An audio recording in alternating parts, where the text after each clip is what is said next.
Gabriela Rosario Tutowaleng. Selamat datang di kelas matematika. Sebelumnya, bagaimana kabar teman-teman? Semoga teman-teman semua dalam keadaan yang sehat ya.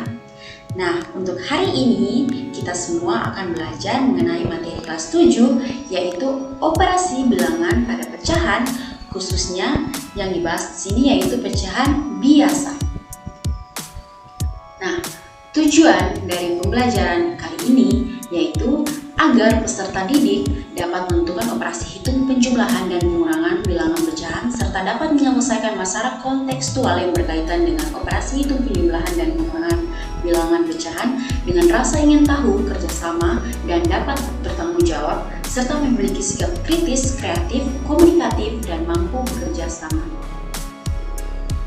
Nah, di sini poin yang akan kita bahas yaitu ada pengertian, ada operasi bilangan pada pecahan biasa, dan juga ada soal pembahasan dan akan diberikan latihan. Oke, yang pertama kita akan membahas tentang pengertian. Pecahan diartikan sebagai bagian-bagian yang utuh dari suatu keseluruhan, teman-teman. Nah, secara umum disampaikan, bilangan pecahan adalah bilangan yang dapat dinyatakan dalam bentuk A per B, di mana A itu sebagai pembilang dan B itu sebagai penyebut. Nah, syarat pecahan adalah A dan B ini merupakan bilangan bulat dengan B itu tidak boleh sama dengan 0, teman-teman. Karena apa? Karena jika penyebut nilainya itu 0, maka pecahannya itu jadi tidak dapat terdefinisi. Oke, yang berikutnya itu menulis pecahan dari model area. Nah, model area menunjukkan pecahan sebagai bagian dari keseluruhan. Maksudnya apa sih bagian dari keseluruhan ini?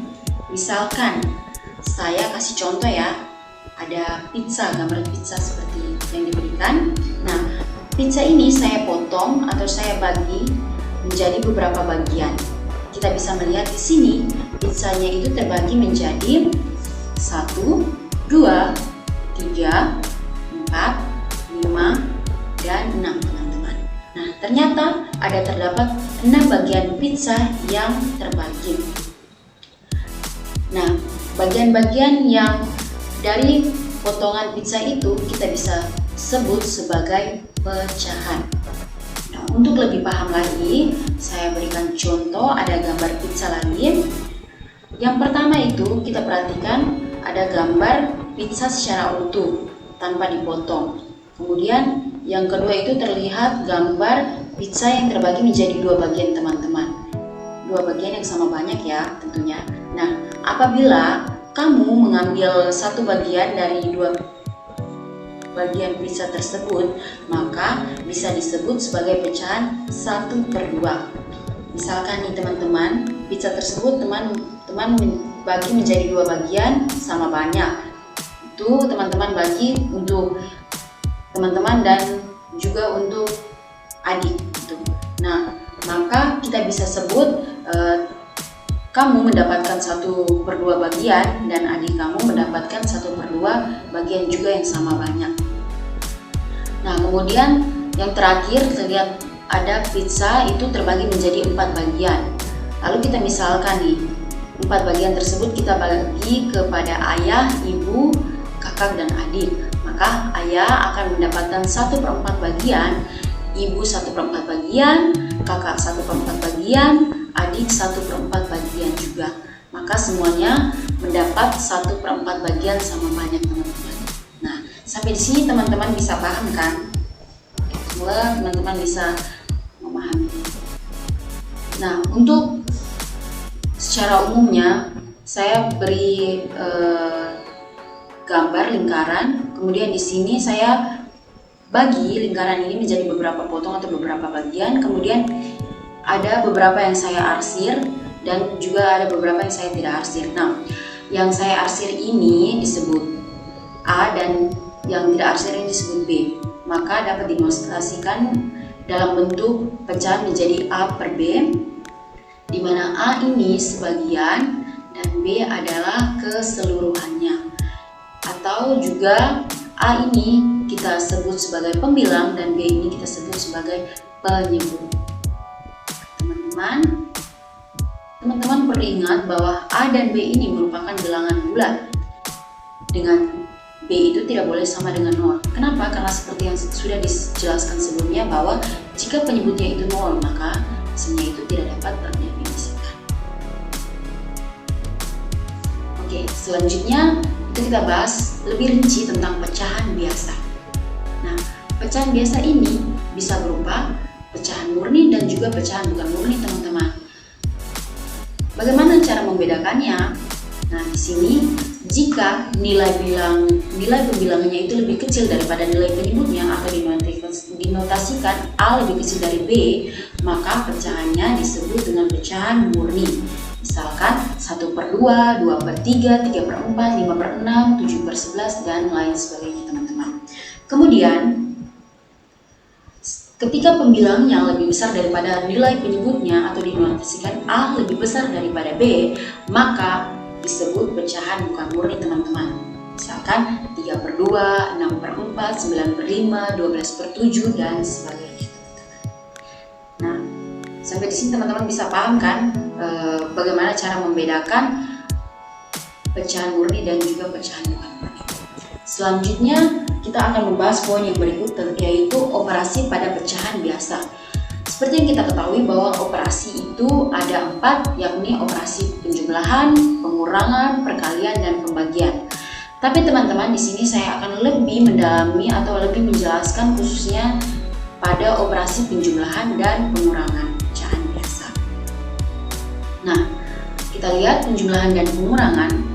Penjumlahan dan pengurangan pecahan biasa, teman-teman, ini terdiri dari 2 syarat, yaitu dengan penyebutnya yang sama dan juga dengan penyebutnya yang berbeda.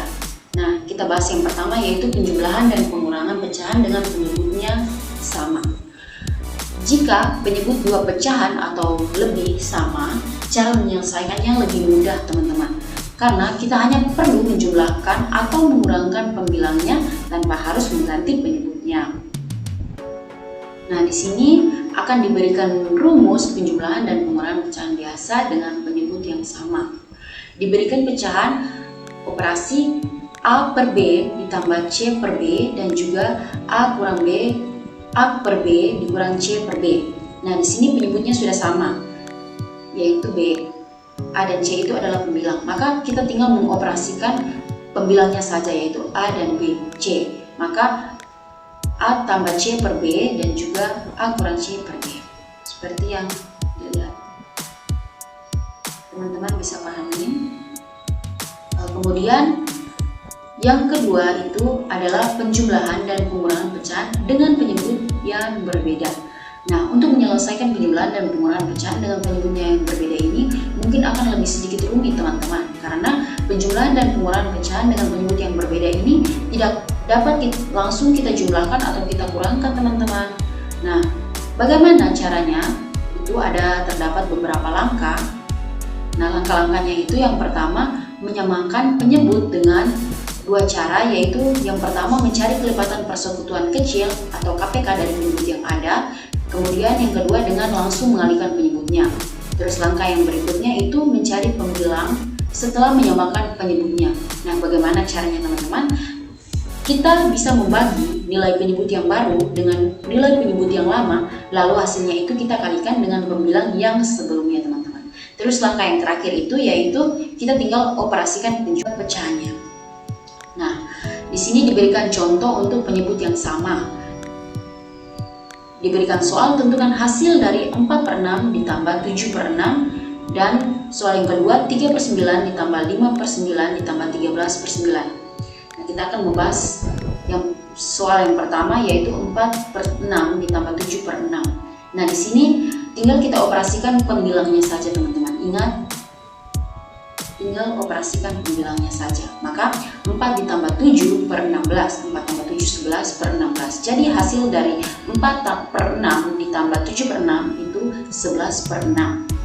Kemudian contoh soal yang kedua, 3/9 ditambah 5/9 ditambah 13/9. Tinggal kita operasikan penyebutnya saja, pembilangnya saja. Maka 3/5 ditambah 3 tambah 5 ditambah 13/9 sama dengan 21/9. Nah, 21 pecahan 21 per 9 ini masih bisa kita sederhanakan lagi atau kita bisa kecilkan lagi dengan membagi pembilang dan penyebutnya itu dengan 3. Nah, 21 dibagi dengan 3 per 9 dibagi dengan 3 mendapatkan 7 per 3. Nah, berikutnya untuk penyebut berbeda. Nah, diberikan soal tentukan hasil dari 2 per 4 ditambah 5 per 6. Kita tahu di sini penyebutnya itu 4 dan 6. Nah, penyebutnya ini kan berbeda ya, 4 dan 6 tidak sama. Maka dengan langkah yang pertama menyamakan penyebut dengan mencari kelipatan persekutuan terkecil. Nah, kita mencari kelipatan 4 dan 6. Kelipatan 4 itu ada 4, 8, 12, 16, 20, 24, 28, 32 dan seterusnya. Kemudian kelipatan dari 6 itu ada 6, 12, 18, 24, 30 dan seterusnya. Nah, KPK atau kelipatan persekutuan terkecil dari 4 dan 6 adalah 12. Nah, langkah yang berikutnya itu kita mencari pembilang setelah menyamakan penyebut. Nah, seperti yang sudah dijelaskan sebelumnya, caranya itu tinggal kita membagi penyebut yang baru dengan penyebut yang lama, lalu hasilnya itu kita kalikan dengan pembilang yang sebelumnya. Nah, di sini kita sudah mendapatkan penyebut yang baru yaitu 12. Maka nanti 12 itu dibagi dengan 4 dikali dengan 2 per 12 tambah 12 dibagi 6 dikali 5 per 12. Nah, 12 dibagi 4 itu kan 3 dikali dengan 2 hasilnya 6, berarti 6 per 12 ditambah 12 dikali 6 2 dikali 5 10 per 12, jadi 10 per 12. Nah, di sini kita bisa lihat bahwa penyebutnya sudah sama yaitu 12, sehingga tinggal kita operasikan pembilangnya saja. Maka 6 ditambah 10 per 12 sama dengan 16 per 12. Nah, 16 per 12 ini masih bisa kita sederhanakan lagi dengan 4. Maka dapat hasilnya yaitu 4 per 3. Jadi 2 per 4 ditambah 5 per 6 sama dengan 4 per 3 teman-teman. Nah, sampai di sini saya harap teman-teman bisa paham dan mengerti ya untuk contoh-contoh yang diberikan. Nah, berikutnya itu kita bisa simpulkan dari semua yang sudah kita bahas sebelumnya. Maka menyimpulkan bahwa untuk operasi penjumlahan dan pengurangan ini langkah-langkahnya itu sama teman-teman. Jadi kalau teman-teman mendapatkan soal tentang pengurangan 2 buah atau lebih bilangan pecahan, maka tanda penjumlahannya itu teman-teman tinggal ganti saja dengan tanda pengurangannya. Nah, supaya teman-teman lebih mahir dalam belajar operasi penjumlahan dan pengurangan, di sini saya memberikan latihan supaya teman-teman bisa mengerjakan beberapa latihan ini. Nah, di sini diberikan soal, ada tentukan hasil dari 12 per 7 dikurang 7 per 7. Soal yang kedua 5 per 9 ditambah 13 per 9 dikurang 14 per 9. Soal yang ketiga 6 per 3 ditambah 2 per 5. Dan soal yang keempat 5 per 3 dikurang 8 per 6 ditambah 15 per 9. Oke teman-teman, sekian dari saya. Terima kasih.